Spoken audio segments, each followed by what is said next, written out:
Hello everyone. आज हम start करेंगे हमारा न्यू क्वेश्चन। ये भी volume and mass of solid का ही क्वेश्चन है। ठीक है, so question number second.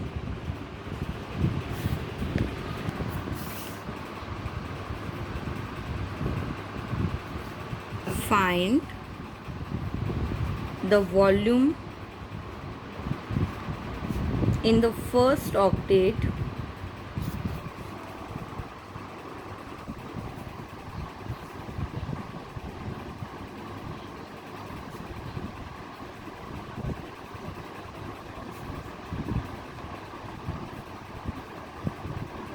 bounded by the cylinders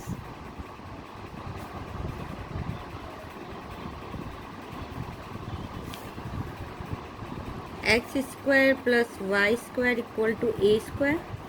यानी हमें वॉल्यूम निकालना है इन अ फर्स्ट ऑक्टेन, जिसमें क्या है दो सिलेंडर से बाउंडेड है। पहला सिलेंडर की इक्वेशन मुझे गिवन है X square plus Y square equal to A square, और दूसरे वाले की गिवन है मुझे X square plus Z square equal to A square. Question clear है? अब इसका सोल्यूशन देखो। जो गिवन सिलेंडर है उसके अकॉर्डिंग हमें देखो क्या पता है। इन दोनों सिलेंडर की इक्वेशन से देखो कि हमें पता है कि जो ये सिलेंडर है इसका जो रेडियस है वो मेरा ए होगा। ठीक है, और जो उसके जो मूल बिंदु यानी जो सेंटर पॉइंट्स है और जो जनरेटिंग लाइन है वो क्या होगी, Z axis and Y axis के पैरेलल होगी।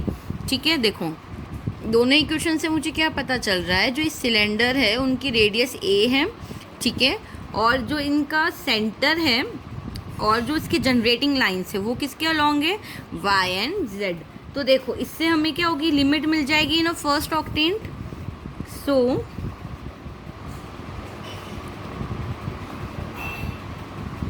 लिमिट ऑफ, देखो सबसे पहले यहाँ से z वाली लिमिट निकाल लो तो ये क्या हो जाएगी, फर्स्ट ऑक्टेंट में है तो z equal to 0 to z equal to, यहाँ से देखो वैल्यू निकाल सकते हो। ये मेरी क्या हो जाएगी, x square plus Z square equal to A square, यानी जेड स्क्वायर इक्वल टू क्या हो जाएगा, a square minus x square, z हो जाएगा अंडर रूट ए स्क्वायर माइनस एक्स स्क्वायर। ठीक है, तो z की लिमिट क्या हो गई, z इक्वल टू 0 से अंडर रूट ए स्क्वायर माइनस एक्स स्क्वायर। यहाँ तक क्लियर है? अब हम क्या करें, लिमिट ऑफ y निकाल लें। तो देखो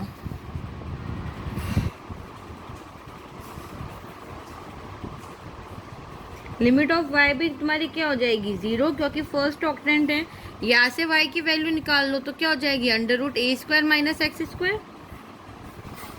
तो ये हो गया y equal to under root A square minus x square. हमने z की लिमिट निकाली, y की निकाली। अब हम क्या करेंगे, लिमिट ऑफ x निकालेंगे। तो ये मेरा हो जाएगा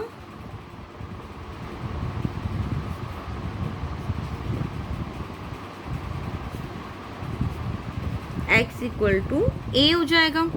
क्लियर है ये चीज़? यहाँ तक क्या हो गया, हमारी तीनों लिमिट आ गई। अब हमें क्या करना है, वॉल्यूम निकालना है। तो हम वॉल्यूम निकाल लेते हैं। देखो देयरफॉर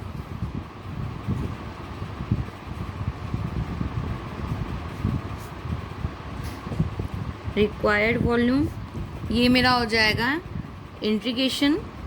देखो x की लिमिट लगाओगे 0 से a। ठीक है, फिर हम क्या करें, y की लिमिट लगा लें। तो ये मेरा हो जाएगा 0 से अंडर रूट ए स्क्वायर माइनस एक्स स्क्वायर।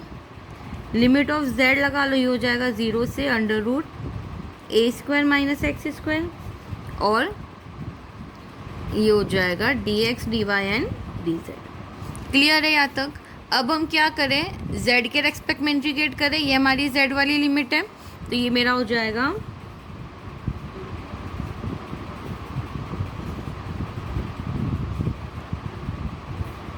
देखो इंटीग्रेशन डी जेड मेरा क्या होता है, z होता है।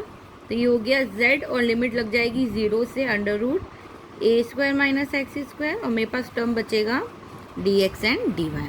क्लियर है यहाँ तक? अब हम क्या करें, इसमें upper limit minus lower limit लगा लें। तो ये मेरा हो जाएगा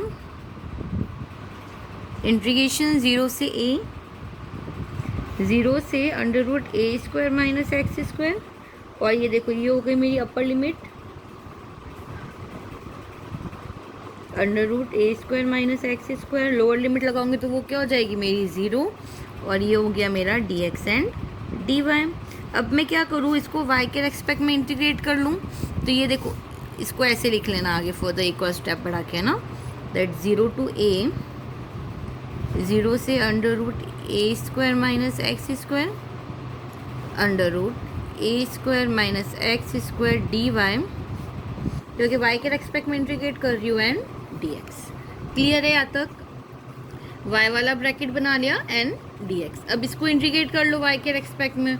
देखो ये मेरा क्या हो जाएगा, ये तो कांस्टेंट होके बाहर निकल जाएगा, सिर्फ डी वाई का इंटीग्रेशन होगा और ये हो जाएगा मेरा वाई। तो ये हो जाएगा टर्म पूरा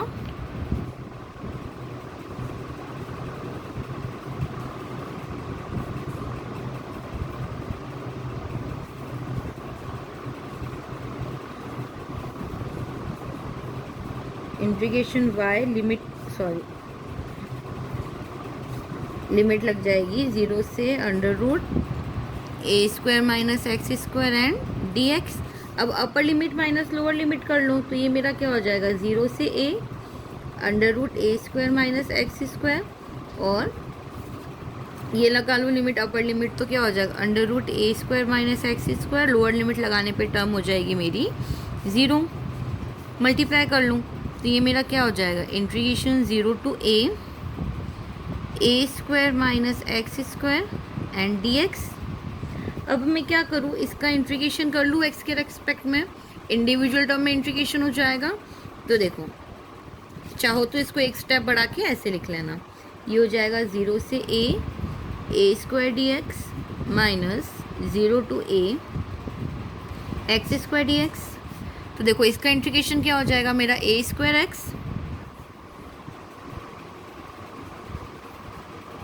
लिमिट लग जाएगी 0 से ए माइनस एक्स स्क्वायर का हो जाएगा एक्स क्यूब बाय 3, लिमिट लग जाएगी 0 से ए।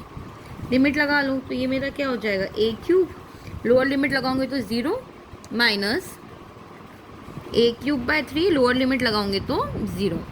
तो ये मेरा हो जाएगा 3 माइनस 1 2/3 ए क्यूब, और ये ही मेरा इसका रिक्वायर्ड सोल्यूशन है। तो आई होप ये क्वेश्चन समझ में आ गया होगा। एक बार वापस देख लूँ क्या किया है मैंने।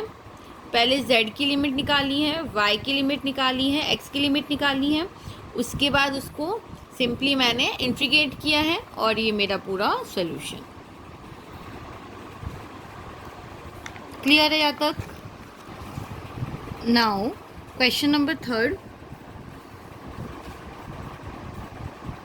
क्या बोल रहा है हमारा question, that find the volume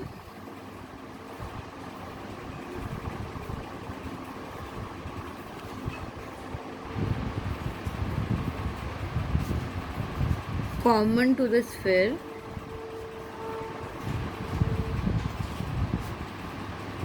x square plus y square plus z square equal to a square, and the cylinder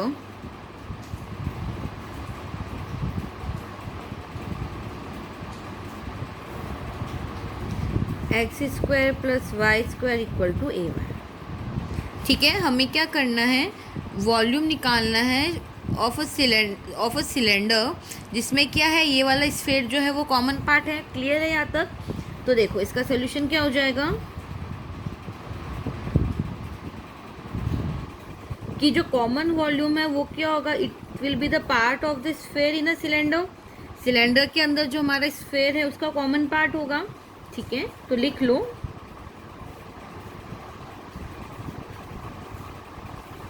the common volume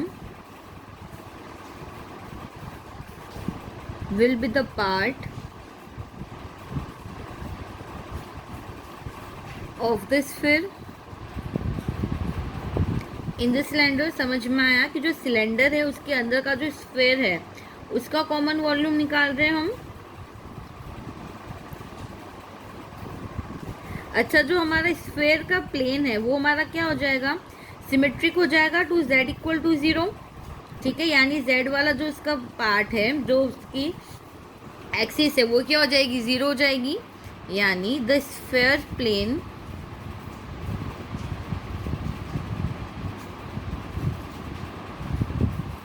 is symmetric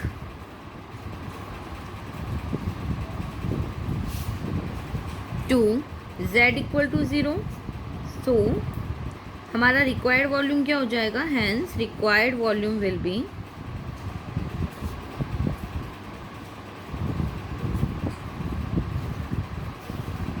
ये हो जाएगा मेरा twice of area z dx dy। ठीक है, clear है यहाँ तक। dz क्यों नहीं आएगा, क्योंकि हमारा जो z वाला एक्सिस है वो उस पर क्या है, सिमेट्रिकल प्ले सॉरी जो स्फेयर है वो क्या है, सिमेट्रिकल है, और z इक्वल टू हमारा 0 है। चलो क्लियर है यहाँ तक। अब मैं क्या करूँ, यहाँ से तुम z की वैल्यू निकाल सकते हो। देखो ये तुम्हें इक्वेशन गिवन है, X square plus Y square plus Z square equal to A square. तो यहाँ से जेड स्क्वायर की वैल्यू निकाल लो, ये मेरी क्या हो जाएगी, a square minus x square minus y square, यानी जेड की वैल्यू हो गई अंडर रूट ए square minus x square minus y square. Z की वैल्यू इसमें पुटअप कर लो, तो ये मेरा क्या हो जाएगा,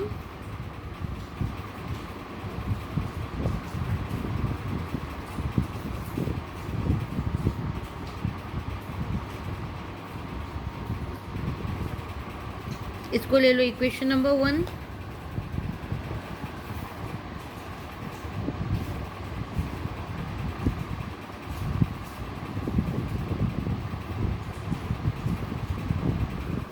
ये तुम्हारा हो जाएगा 4।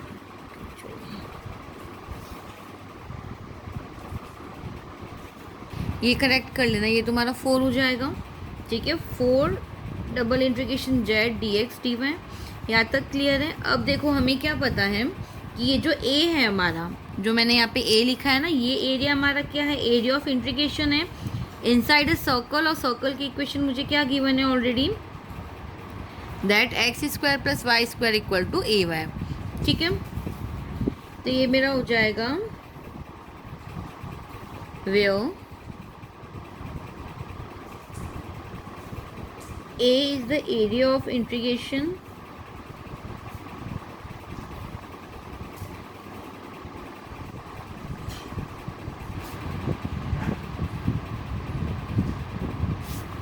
inside the circle x square plus y square equal to a y in xy plane। अच्छा, अब हम क्या करेंगे, अब हम ये कार्टेशियन फॉर्म में हमारा इसको पोलर फॉर्म में चेंज कर दें। इसको चेंज करना मैंने बताया था एक वीडियो में कि कार्टेशियन प्लेन को उसमें तुम कैसे चेंज करते हो पोलर कोऑर्डिनेट्स में। सो now on changing to polar coordinate,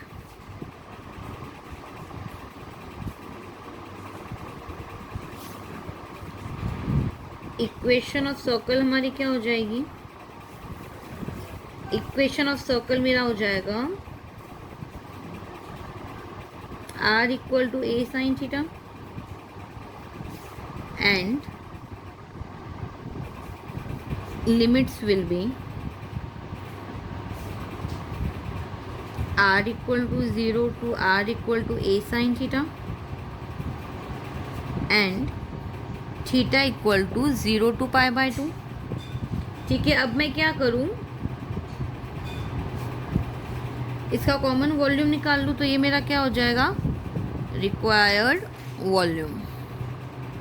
तो इसकी रिक्वायर्ड वॉल्यूम क्या हो जाएगी, 4, लिमिट लग जाएगी 0 से पाई बाय 2, आर की लिमिट हो जाएगी 0 से ए साइन थीटा एंड ये हो जाएगा तुम्हारा अंडर रूट ए स्क्वायर माइनस एक्स की जगह पे क्या रखोगे, ए साइन थीटा, वाई की जगह पे ए कॉस थीटा, तो ये तुम्हारा बन जाएगा आर स्क्वायर। ठीक है, ये देखो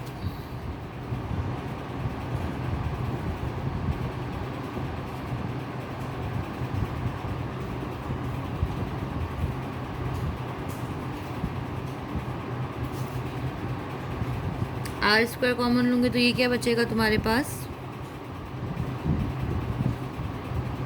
sign square theta plus cos square theta. इसकी वैल्यू 1 होती है, यानी मेरे पास क्या बचेगा, a square minus r square and r d theta d r. Clear है यहाँ तक? अब मैं क्या करूँ, इसका आर के रेस्पेक्ट में इंटीग्रेट कर लूँ, तो ये मेरा हो जाएगा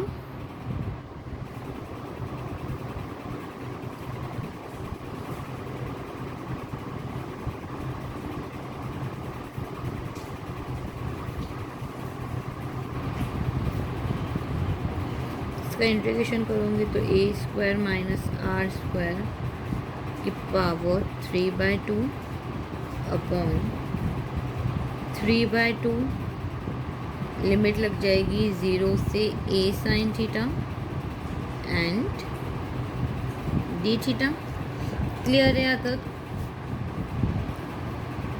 तो ये मेरा हो जाएगा -4/3 0 से π/2 a cube cos cube theta minus a cube d theta. Clear है यहाँ तक? अब अच्छा, ये स्टेप डायरेक्ट कैसे आया, ये इसको एक बार डिटेल में लिखती हूँ ना, मैंने थोड़ा डायरेक्ट लिख दिया, देख लो, यहाँ से डिटेल में लिख लेना। अपर लिमिट लगाऊंगे तो ये मेरा क्या हो जाएगा, a square sine square theta, ठीक है, माइनस लोअर लिमिट लगाएंगे तो a square minus 0 to the power 3/2 n power 3/2। अच्छा, ये 3/2 तो क्या हो जाएगा, रेसिप्रोकल के बाहर निकल जाएगा मेरा, है ना। ये 3/2 जो है वो तो रेसिप्रोकल के बाहर निकल गया। मैं ऊपर वाला टर्म समझा रही हूँ, है ना, कि ये वाला टर्म मेरा किधर से आया। अब देखो क्या करो, इसमें से ए स्क्वायर कॉमन निकालो तो ये क्या हो जाएगा, 1 minus sign square theta two the power 3/2। अच्छा, ए स्क्वायर की पावर 3/2 तुम्हारा क्या हो जाएगा, देखो 2 से 2 कट जाएगा, यानी ए क्यूब हो जाएगा। 1 माइनस साइन स्क्वायर थीटा क्या होता है, कॉस स्क्वायर थीटा, सो ए स्क्वायर कॉस स्क्वायर थीटा की पावर 3/2 क्या हो जाएगा, पावर 2 कट जाएगी, यानी ये क्या बचेगा, सिर्फ a cube cos cube theta minus a cube, और वही मैंने यहाँ पे लिखा है। यहाँ तक समझ में आया? अब इसमें से ए क्यूब भी बाहर निकाल लो क्योंकि कांस्टेंट है, तो ये मेरा क्या हो जाएगा, -4/3 ए क्यूब एंड इंटीग्रेशन 0 से π/2 cos cube theta minus 1 d theta. ठीक है, अब मैं क्या करूँ, इसमें बीटा गामा फंक्शन लगा लूँ। ठीक है, तो बीटा गामा फंक्शन लगाने पे देखो वैल्यू क्या मिल जाएगी तुम्हें। अच्छा, इसको एक बार क्या करना, इंडिविजुअल टर्म में सेपरेट कर लेना, तो क्या हो जाएगा, 0 से π/2 cos cube theta d theta minus 0 से π/2 डी थीटा। एक स्टेप और बढ़ा लो, ये हो जाएगा 0 से π/2 कॉस क्यूब थीटा माइनस, अच्छा माइनस साइन अगर अंदर में मल्टीप्लाई करा लूँ, है ना, इस माइनस को अंदर भेज दो तो ये मेरा क्या हो जाएगा,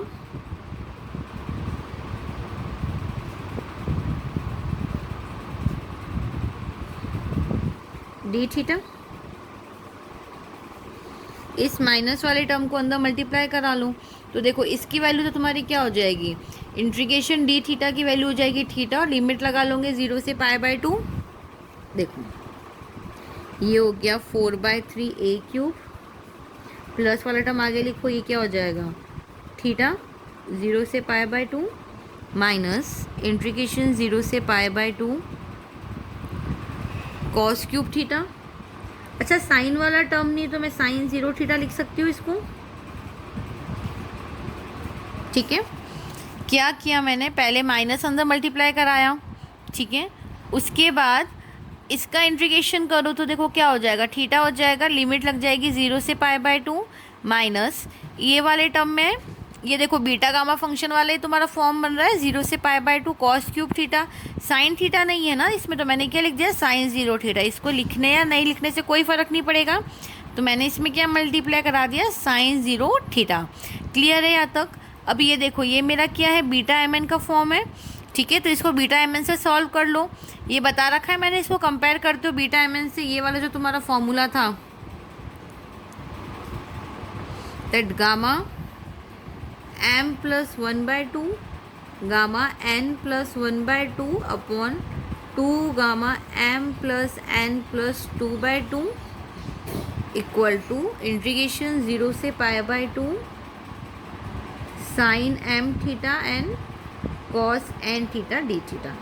ये वाला फॉर्मूला बता रखा है, इसी से इसको कंपेयर करोगे, एम एन की वैल्यू निकालोगे एंड गामा फंक्शन में पुट करोगे तो ये मेरा हो जाएगा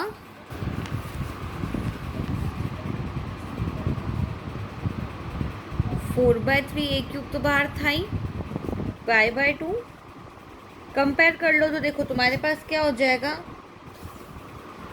ये वैल्यूज आ जाएगी गामा फंक्शन में रखी वैल्यूज,